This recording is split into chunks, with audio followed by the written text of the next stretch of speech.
Muy buen día a todos. Aquí nuevamente con ustedes para estudiar esta ya cuarta clase del tema La tentación. Les invito a que oremos juntos pidiendo al Señor su bendición en esta hora. Amado Señor, Padre nuestro, alabado sea tu nombre. Te exaltamos por tu grandeza y nos regocijamos en tus bondades. Señor, solo tú eres digno de toda adoración. Clamamos a ti primero para confesarte nuestros pecados y pedirte arrepentidos que nos perdones por todo aquello que te ofende y que lastima también a nuestros semejantes. Nos refugiamos en tu misericordia sabiendo que nos perdonas cada día y aquí te mostramos nuestro arrepentimiento. Gracias, Señor, porque nos tienes en tu favor y tu diestra nos sostiene en todo momento. Hemos visto tu poder rescatándonos de situaciones difíciles y tribulaciones, pero tú, Señor, permaneces fiel y amoroso con nosotros. Te pedimos por todo aquel que está en dificultad y en angustia, por los que carecen de salud y claman a ti, por aquellos que no te conocen y vagan sin dirección, por ellos también para que sean alcanzados en tu gracia y nos gocemos conociendo sus testimonios de conversión que te honran y dan gloria. Complácete con nosotros, Señor, que deseamos conocer más de tu palabra y aprender de los recursos que has provisto para nuestro rescate en los momentos de pruebas. Acrecienta nuestra fe y danos las fuerzas a la hora de los ataques del maligno. Sabemos que eres nuestro amparo y fortaleza, nuestro pronto auxilio en las tribulaciones. Jehová de los ejércitos, estás con nosotros, eres nuestro refugio, el Dios de Jacob. Te pedimos esto en el nombre del Señor Jesucristo. Amén. Como saben, primero hemos iniciado este tema dando la definición de la palabra tentación, luego vimos cuál era el origen en el ámbito espiritual y en el mundo. En el capítulo 2 aprendimos que existen pruebas y tentaciones. Estudiamos los dos tipos de pruebas a las que nos enfrentamos, las pruebas que Dios utiliza y los ataques o tentaciones que el enemigo nos presenta. Ya en la tercera parte analizamos en qué consiste o cuáles son los ingredientes de las pruebas y las tentaciones. En cuanto a esto, les quiero ampliar un poco citando algunas participaciones de ustedes que son muy útiles, las cuales agradezco siempre. Me han solicitado que hablemos un poco más de lo que está escrito en nuestra clase pasada, en el capítulo número 3, y es acerca de las 4 maneras en las que somos atacados o en las que podemos tener una debilidad. Y bueno, el autor ha querido poner estas 4 partes que pueden clasificar considerando las posibilidades en las que somos atacados, pero son de alguna manera una guía para que hagamos una reflexión en cuán responsables debemos ser en nuestras vidas. El número 1 dice, por el descuido de algún deber que Dios nos haya encomendado. Es decir, podemos caer en tentación si nos descuidamos de alguna responsabilidad, de alguna obligación que tenemos. Los creyentes no podemos vivir una vida dando por sentadas las cosas y desentendiéndonos de nuestras responsabilidades. Es decir, nadie puede decir, bueno, ya me casé, mi esposa me debe ser fiel, yo le voy a ser fiel, vamos a vivir una vida felices, no hay ningún problema, yo no tengo más obligación que serle fiel y no me preocupo de nada. Es cierto que estamos cubiertos por la gracia de Dios, es cierto que somos llevados por su bendición, es cierto que Él vigila nuestras vidas y nos protege, pero debemos ser responsables en cada día en cómo vivimos nuestras vidas, cumpliendo con nuestras responsabilidades y adoptando la postura que debemos en cada momento de nuestras vidas. Es decir, si soy estudiante, pues debo hacer mis estudios bien. Si soy un hijo y vivo en casa de familia, debo de guardar el orden que se me requiere en la familia. Si soy esposo, debo todos los días de tener la actitud de esposo, defender a mi esposa, cuidarla, amarla, proveerla, guiarla, respetarla. Cada día tengo las responsabilidades de asumir la postura, el rol que estoy jugando en la vida, el rol que estoy desempeñando. Nuestras vidas en cada momento deben de honrar a Dios. Si yo me hago laxo, si yo me hago descuidado estoy cayendo en tentación, estoy cayendo en la comodidad, en el desentendimiento de mis responsabilidades. Ahí va a entrar seguramente el pecado por cualquiera de esos lados que yo descuide. Hay un cantante contemporáneo que dice: me descuidé y entró a mi casa el enemigo. ¿Cómo me descuidé? Bueno, no cuidé lo que estaba leyendo mi esposa, los programas de televisión que estábamos viendo, las series. No me cuidé de que mis hijos leyeran cierta literatura, que tuvieran ciertas amistades. Permití que en mi casa se dijeran malas palabras. Permití que en mi casa nos olvidáramos de orar y agradecer por los alimentos. Yo permití que el descuido invadiera nuestra casa. Yo permití que hubiera pecado morando en casa. Yo me di cuenta que había en mi hijo pornografía y no lo reprendí desde el primer día. Dejé un poco de espacio para que él conociera y entendiera, y cometí el error de no asumir mi responsabilidad. Había detalles entre mi esposa y yo, los dejé pasar, crecieron. Es así. Debemos de cuidar cada aspecto de nuestras vidas. Nada es automático, no estamos en un tren que nos lleve a su destino y que no se va a salir de las vías. En cada día nos enfrentamos a dificultades y hay que estar siempre atento, siempre responsable, siempre trabajando por llevar nuestra vida con responsabilidad y haciendo las tareas. El número 2 dice: por guardar malos pensamientos en su corazón y permitir que los pensamientos ya concebidos den a luz al pecado. Esto es muy importante. Puse algunos ejemplos. Hablaba del adulterio, hablaba yo del pecado que es el odio. Decía yo que el adulterio, se prepara, se va seduciendo una persona con otra hasta que llegan al acto del pecado. Pero no solamente es eso. También consideremos que cada mal pensamiento que abrigamos nosotros, cada rencor que guardamos, cada mala intención que estamos ahí reservando y almacenando y está contaminando nuestras mentes, puede dar a luz al pecado. Cada cosa que traigamos ahí en nuestra mente trabajando de manera negativa es tentación, porque no estamos en comunión, no vivimos una vida en comunión con Dios. ¿Cómo voy a permitir distraerme en mi matrimonio? ¿Por qué le voy a hacer caso a la mujer que me dice: ¡ay, es usted muy inteligente! ¡Ay, qué hombre con tantas cualidades! Y entonces yo digo: ¡ay, mi esposa no me halaga así! ¡Qué mujer tan interesante! Ella sí sabe. ¿O cuántas mujeres se ven halagadas en sus empleos, en el supermercado, por alguien que les dice: se ve usted espléndida, es usted la mujer más bella que he conocido? Y la mujer dice: oh, mi marido nunca me ha dicho eso. Y entonces se guardan, se acumulan esas cosas y dicen: oh, hay un hombre que me seduce, hay un hombre que sí me valora. Todo eso poco a poco va llevando al pecado. Debemos asumir nuestra responsabilidad, nuestra vida, y decir: no, esos pensamientos, esa seducción, debemos de dejarla afuera, debe de morir. Espero que se comprenda esto, porque vamos a hablar más acerca del tema. En el número 3 dice: por permitir que Satanás le distraiga de alguna manera de su comunión con Dios.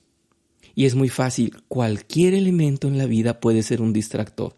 Ya hemos hablado de los ídolos, ya hemos hablado de las tentaciones que son en la carne de cualquier tipo, porque somos seres sensoriales, porque tenemos una serie de placeres que deseamos, y cualquier cosa nos puede distraer de la comunión con Dios. Es muy atractivo, es muy apetecible el placer en la carne, y descuidamos lo más importante: la comunión, la relación espiritual. Por último, el número 4 dice: por fallar en dar a Dios la obediencia constante, completa y universal a todos sus mandamientos, incluyendo la manera en la cual la obediencia es rendida. Y es así. Yo les comentaba que a veces participamos o cumplimos con muchos de los mandamientos o muchas de las obligaciones de nuestra vida, pero a veces lo hacemos de mala gana. Y debemos pensar en 3 cosas que implican la obediencia. Una, de hacerlo lo antes posible, de cumplir siempre en tiempo. Otra es hacerlo de buena actitud, con amor, con buena manera. Y la tercera es hacerlo cabal. Toda mi tarea, hacerla completa. Bien se dice en la palabra de Dios y dice Santiago, si alguien falla en alguno de los mandamientos, está quebrantando toda la ley. Así es que no podemos considerarnos obedientes si en algo estamos fallando. Por ahí entra el pecado. No es bueno que como creyentes digamos, es que yo soy más o menos bueno. Sí tengo 2, 3 pecadillos, pero luego los enmiendo. Y conozco a muchos hermanos, desgraciadamente, que tienen fallas evidentes, por decir algo. Usan malas palabras. Y yo los he sorprendido con sus malas palabras y les he dicho, hermano, quiero decirte esto, me incomoda que uses malas palabras. Y bueno, he tenido reacciones de todo tipo, desde los que me retan, que me preguntan, bueno, ¿y acaso tú no tienes pecados? O los que lo toman en serio y dicen, sí, tienes razón, debo de tener cuidado. Pero bueno, es un pecado muy, muy pequeño, porque en todo lo demás soy muy cuidadoso. Y ya estoy trabajando, ya cada vez digo menos malas palabras, no te preocupes. Cada vez voy a decir menos. Bueno, ese ya vendrá, ya algún día me voy a depurar. Después, con el tiempo, esa desidia, esa falta de decisión, de determinación, de cambiar, de frenar las malas palabras, pues ese es pecado. Bien, como decía, en cada una de estas vertientes que está señalando el autor, vamos a abundar.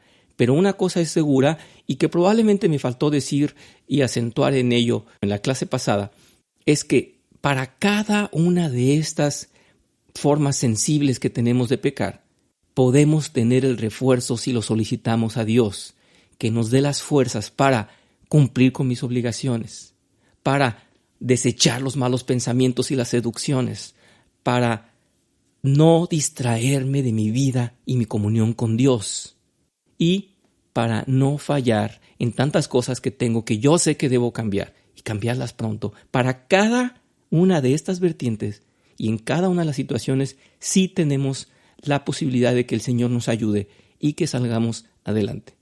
Obviamente, si me preguntan, por supuesto que todos fallamos en algunas de estas o en varias de estas maneras, pero nuestro trabajo y nuestra voluntad y nuestro propósito es darnos cuenta por dónde estamos fallando, en qué manera podemos estar fallando y atacarlo y llevarlo sometido a la santidad. Vamos entonces a continuar, por favor. Aquí en el capítulo 4 he dejado tal cual el título que el autor, el señor Owen, le puso y dice, la tentación, manéjala con cuidado. En esta parte principal de este capítulo, enfocaremos nuestra atención al peligro de la tentación, considerando el significado de 2 frases que encontramos en el Nuevo Testamento. Entrar en tentación y la hora de la prueba. Vamos a estudiar estas 2 frases. Primero, la que se llama entrar en tentación. Vamos a leer en Mateo capítulo 26, versículo 41. Está escrito, estén alerta y oren para que no caigan en tentación. El espíritu está dispuesto, pero el cuerpo es débil. Bueno, en algunas versiones dice para que no entren en tentación. Estén alerta y oren para que no entren o no caigan en tentación. ¿Qué quiso decir Cristo con la frase entrar en tentación? Comenzaremos a responder fijándonos en 2 respuestas equivocadas que son muy comunes. Vamos a ver, por favor, el inciso A dice, entrar en tentación significa simplemente ser tentado. Pues no, vamos a ver por qué esta respuesta es incorrecta. Porque Dios nunca nos promete una vida libre de tentaciones. Y Cristo no nos enseña a orar por algo que Dios no nos daría. Es decir, ¿cómo nos va a hablar de la posibilidad de caer en tentación si nunca vamos a caer en tentación? ¿Para qué nos sirve? ¿Verdad? Algunas tentaciones pueden ser evitadas, pero en esta vida es imposible escapar completamente de las tentaciones. Así que entrar en tentación es una experiencia más peligrosa que el simple hecho de ser tentados. Nosotros experimentamos con mucha frecuencia tentaciones. Voy a poner algún ejemplo por si puede esto traerles una imagen mejor de lo que es la diferencia entre entrar en tentación y simplemente ser tentado, que no es lo mismo. Por ejemplo, en estos tiempos en que tenemos la posibilidad de ver por televisión un menú muy amplio de opciones. Sabemos que hay películas o series que evidentemente, muy claramente, la imagen de la publicidad, el anuncio, el título, nos sugieren que son películas para adultos o con un contenido que no tiene decencia, que va dañando la moralidad, que son atrevidas y podemos evitarla. Sin embargo, si aun cuando ya vimos de qué trata la película, vemos el tráiler de la película, las escenas más importantes, la promoción de la película, bueno, pues ya estamos dando un paso para caer en la tentación porque vamos a ver las imágenes que van a ser fuertes o que van a ser eróticas o que van a tener un sentido que ya va a dañar nuestra moral, que ya va a estar atentando con nuestra santidad. Pero queremos ver el tráiler para ver hasta dónde está de mal o ver si en realidad podemos permitirnos o no verla. Bueno, ya estaríamos entrando en tentación. Ya estaríamos dando un vistazo a lo que viene, probando un poquito a ver qué tal sabe, o a ver en dónde está el límite.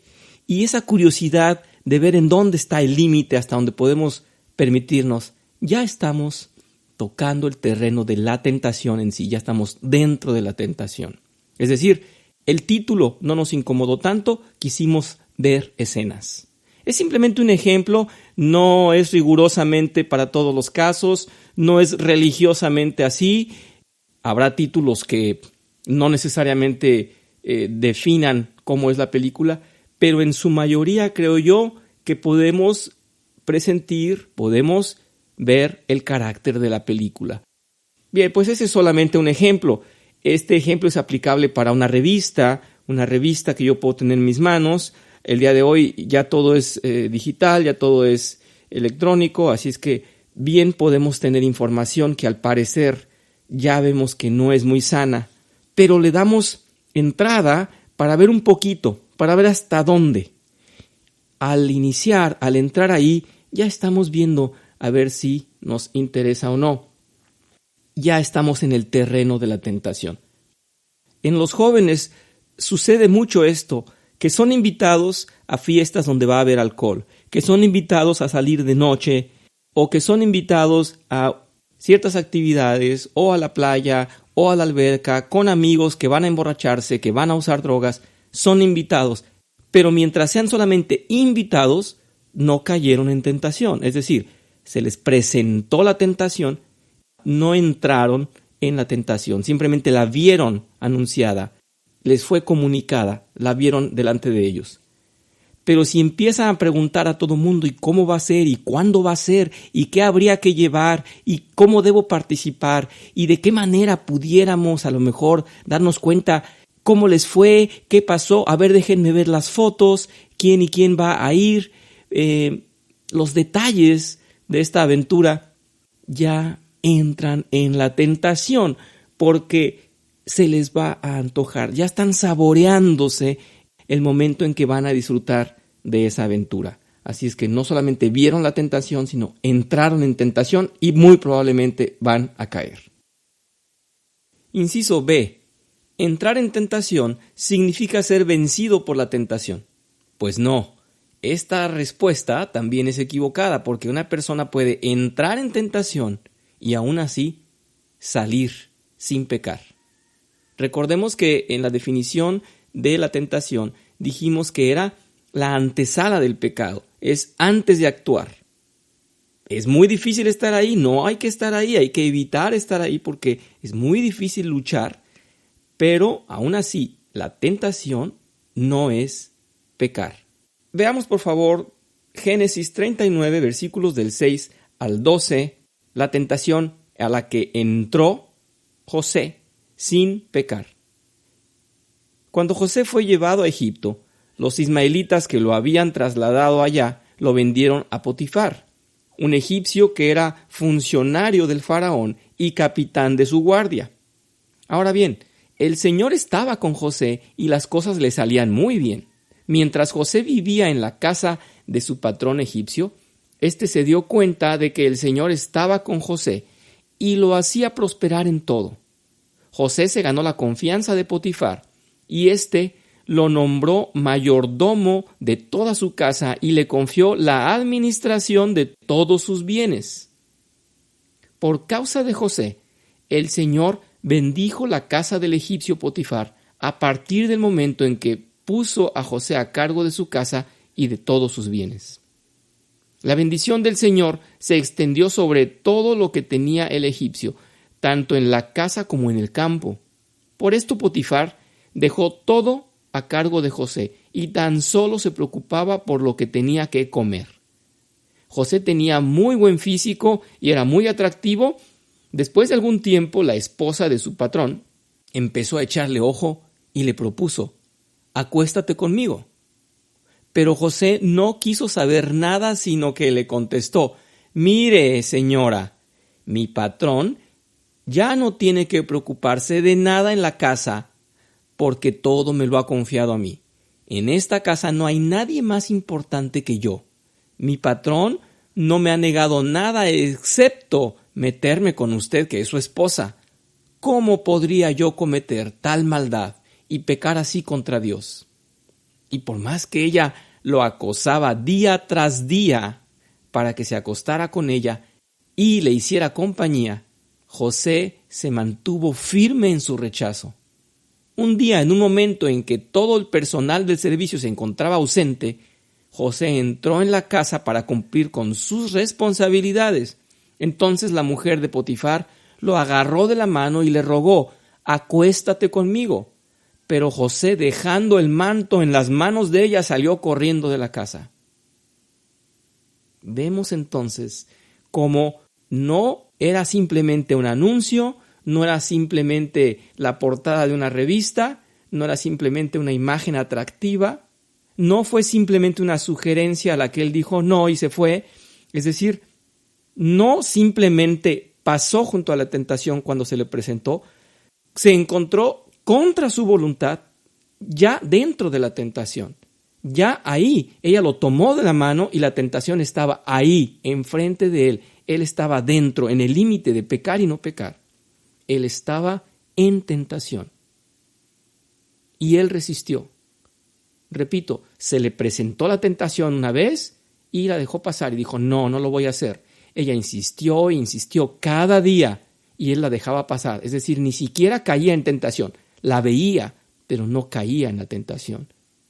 Hasta que ella lo tomó de la mano y él estaba ya en tentación con la mujer enfrente. Y él dijo no. Quiere decir que él sí entró en tentación, pero no pecó. Veamos otro ejemplo. Positivamente, en 1 de Timoteo 6, versículo 9, Pablo compara el hecho de caer en tentación con el acto de caer en una trampa. Es exactamente lo que le pasó a José. Ya estaba en la trampa, no había testigos, lo tenía de la mano, estaba frente de ella, le había suplicado, lo había estado seduciendo. Había caído en una trampa. Vamos a ver lo que nos dice en este caso en 1 de Timoteo 6, 9, el apóstol Pablo. Porque los que quieren enriquecerse caen en tentación y lazo, y en muchas codicias necias y dañosas, que hunden a los hombres en destrucción y perdición. Los invito también a que leamos la Nueva Versión Internacional en este pasaje, y dice algo muy interesante que podemos comparar con la Reina Valera que acabamos de leer. Dice así: los que quieren enriquecerse caen en la tentación y se vuelven esclavos. En la Reina Valera dice: caen en tentación y lazo. Pues aquí, en la Nueva Versión Internacional, dice: se vuelven esclavos de sus muchos deseos. Estos afanes insensatos y dañinos hunden a la gente en la ruina y en la destrucción. Vemos lo que pasa cuando uno cae en la tentación. Cuando uno cede a la tentación, está uno arruinado, porque el pecado trae consecuencias. La idea principal de haber caído en una trampa es que uno no puede escapar fácilmente de ella, como una persona enredada en una red de la cual le es difícil escapar. En 1 de Corintios capítulo 10, versículo 13, el apóstol Pablo usa otra expresión. no os ha sobrevenido ninguna tentación o sobrecogido ninguna tentación. Esta expresión tiene el propósito de ilustrar el poder de la tentación y la dificultad de escapar de ella. En 2 de Pedro, capítulo 2, versículo 9, dice: «Sabe el Señor librar de la tentación a los piadosos». Pedro enfatiza que solo podemos ser liberados de ciertas tentaciones con la ayuda y el poder de Dios. Es decir, que a los creyentes, porque los creyentes depositamos nuestras vidas y nuestras dificultades en Cristo. Dice así, solo a los piadosos, ¿verdad? Partiendo de estas referencias podemos llegar a la conclusión de que entrar en la tentación significa experimentar en un grado no usual el poder cautivador de la tentación. A veces la tentación es como un vendedor tocando la puerta. Puede ser ignorado o le podemos decir que se vaya y lo hace. Pero en otras ocasiones la tentación no puede ser resistida tan fácilmente. En tales ocasiones la tentación es como un vendedor que ya metió su pie en la entrada de la puerta. Este vendedor no solo está decidido a vender sus bienes, sino que sus bienes son muy atractivos. Mientras que la tentación simplemente toca la puerta, somos libres para no hacer caso de ella. Pero cuando la tentación ya se ha metido en la casa y ha entrado en el cuarto del corazón, entonces entramos en tentación. Es decir, caemos en una trampa. Veámoslo así porque es muy interesante la aplicación de la trampa. Podemos estar fuera de la trampa, pero si estamos dentro de ella va a ser muy difícil salir. Cuando una persona entra en la tentación, experimenta el poder de la tentación de dos fuentes. Número 1, hay un poder especial de Satanás que actúa desde afuera de la persona. Eso lo habíamos visto en la clase pasada. Satanás viene con una determinación y un poder más fuerte de lo normal para tentar a la persona a pecar. A veces intenta tentarnos por medio de la intimidación, es decir, peque o sufra las consecuencias, niegue a Cristo o pierda su vida. Otras veces intenta tentar ofreciendo a la persona algo que es deseable. Por ejemplo, le dijo al Señor Jesús: «Te daré todo esto si te postras y me adoras». La otra fuente de tentación, el número 2, dice: hay una tentación especial del poder del pecado que mora dentro del creyente. El pecado que mora dentro puede ser comprado a un traidor que vive en el corazón de cada persona. Este traidor se pone de parte del tentador, Satanás, y trata de animar a la persona tentada a ceder ante la tentación. Bajo la tentación, el creyente puede clamar a Dios por liberación una y otra vez, sin embargo, no ser librado. La tentación continúa exigiendo sus demandas. Tales tentaciones ocurren normalmente en alguna de las siguientes circunstancias. Inciso A.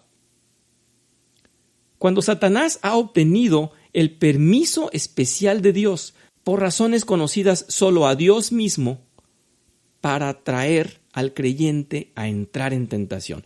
Veamos los ejemplos. En 2 de Samuel, capítulo 24, versículo 1, dice: «Una vez más, la ira del Señor se encendió contra Israel, así que el Señor incitó a David contra el pueblo al decirle: haz un censo de Israel y de Judá». Y vemos el mismo caso, pero narrado de otra manera, para que comprendamos que era una tentación de Satanás que Dios estaba permitiendo. Vamos a ver en 1 de Crónicas 21:1, dice: «Satanás conspiró contra Israel e indujo a David a hacer un censo del pueblo». Aquí estamos apreciando que Satanás estaba conspirando y Dios lo había permitido. En Job, que es la historia tan evidente, tan clara, en donde nos narran que Dios dio permiso para provocar a Job o para tentar a Job. Pero Dios no lo tentó, Dios autorizó y concedió a Satanás ese reto para Job. en Job 1, versículos del 6 al 12. Llegó el día en que los ángeles debían hacer acto de presencia ante el Señor, y con ellos se presentó también Satanás, y el Señor le preguntó: ¿de dónde vienes? Vengo de rondar la tierra y de recorrerla de un extremo a otro, le respondió Satanás. ¿Te has puesto a pensar en mi siervo Job? Volvió a preguntarle el Señor. No hay en la tierra nadie como él. Es un hombre recto e intachable que me honra y vive apartado del mal. Satanás replicó: ¿y acaso Job te honra sin recibir nada a cambio? ¿Acaso no están bajo tu protección él y su familia y todas sus posesiones? De tal modo has bendecido la obra de sus manos, que sus rebaños y ganados llenan toda la tierra. Pero extiende la mano y quítale todo lo que posee, a ver si no te maldice en tu propia cara. Muy bien, le contestó el Señor. Todas sus posesiones están en tus manos, con la condición de que a él no le pongas la mano encima. Dicho esto, Satanás se retiró de la presencia del Señor. Y luego vemos la continuación de esto en Job, capítulo 2, versículos del 1 al 6. Llegó el día en que los ángeles debían hacer acto de presencia ante el Señor, y con ellos llegó también Satanás para presentarse ante el Señor, y el Señor le preguntó: ¿de dónde vienes? Vengo de rondar la tierra y de recorrerla de un extremo a otro, le respondió Satanás. ¿Te has puesto a pensar en mi siervo Job? Volvió a preguntarle el Señor. No hay en la tierra nadie como él. Es un hombre recto e intachable, que me honra y vive apartado del mal, y aunque tú me incitaste contra él para arruinarlo sin motivo, todavía mantiene firme su integridad. Para esto ya había habido calamidad en la vida de Job. En el versículo 4 dice: una cosa por otra, replicó Satanás. Con tal de salvar la vida, el hombre da todo lo que tiene, pero extiende su mano y hiérelo, a ver si no te maldice en tu propia cara. Muy bien, dijo el Señor a Satanás. Job está en tus manos. Eso sí, respeta su vida. Satanás obtuvo un permiso de Dios, pero vemos siempre la limitante. Es interesante que en las dos ocasiones, en Job 1 y en Job capítulo 2, se nos dice que los ángeles pasaban a rendirle cuentas a Dios y Satanás tenía que rendirle cuentas.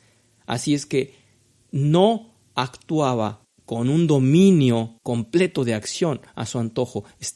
Satanás está limitado por Dios. En Lucas 22, versículo 31, dice: Simón, Simón, mira que Satanás ha pedido zarandearlos a ustedes como si fueran trigo. Observemos, Satanás ha pedido. ¿A quién ha pedido zarandearlos? ¿A quién le pidió permiso Satanás? Pues a Dios. Dios tendría que autorizar aún las cosas malas que Satanás hace contra nosotros. No es la intención de que caigamos, pero es la buena intención de que pasemos las pruebas. Este es un buen ejemplo para apreciar las dos maneras en las que podemos ser pasados por pruebas. Por una parte, Satanás desea hacernos caer en pecado, quiere decir que Satanás está tentando, y al mismo tiempo Dios está pasándonos por un reto, por una prueba. Quiere decir que por un lado está el lado maligno de Satanás, pero Dios tiene un buen plan en hacernos pasar por la prueba. Tenemos en este caso ambas cosas: tentación de Satanás y prueba de Dios. Vamos a ver el inciso B. Cuando los deseos malos de una persona encuentran una oportunidad favorable y un medio muy atractivo para que puedan cumplirse. Tal fue el caso de David registrado en 2 de Samuel 11. Dice así: en la primavera, que era la época en que los reyes salían de campaña, David mandó a Joab con la guardia real y todo el ejército de Israel para que aniquilaran a los amonitas y sitiara la ciudad de Rabá. Pero David se quedó en Jerusalén. Una tarde, al levantarse David de la cama, comenzó a pasear por la azotea del palacio y desde allí vio a una mujer que se estaba bañando. La mujer era sumamente hermosa, por lo que David mandó que averiguaran quién era. Y le informaron, se trata de Betsabé, que es hija de Elián y esposa de Urías el Gitita. Entonces David ordenó que la llevaran a su presencia, y cuando Betsabé llegó, él se acostó con ella. Vemos que aquí se cumplen los dos elementos que nos están citando en el inciso B.